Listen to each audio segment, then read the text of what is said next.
কি দারুণ লাগছে, রেস্টুরেন্টও ফেল।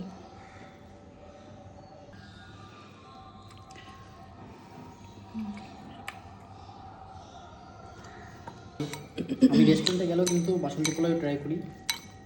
বাসন্তী পোলাওতে মাটন খেতে আমার দারুণ লাগে। হ্যাঁ, এই পোলাওটাতে আজকে আমি চিনিও দিয়েছি যাতে একটুখানি মিষ্টি মিষ্টি ব্যাপারটা আসে। দারুণ। স্যালাডটা আজকে ভালো করে ধনে পাতা, লঙ্কা, লেবু সব কিছু দিয়ে মিক্স।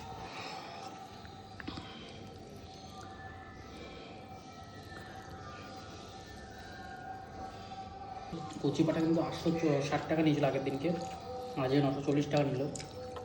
এটা পেঁয়াজি মাংস। এটাতে একটা মাংসের আলুটা যে ভাজা, দেখলে মনেই হচ্ছে না, মনে হচ্ছে পুরো সেদ্ধ আলু, এত সুন্দরভাবে সেদ্ধ হয়েছে। পোলাওটা যে এত ভালো হবে আমি নিজেও ভাবিনি, মানে এতটা ঝুরঝুরে হবে।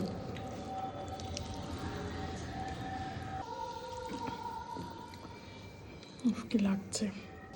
দুটোই সেরা হয়েছে, যেমন মাটনটা হয়েছে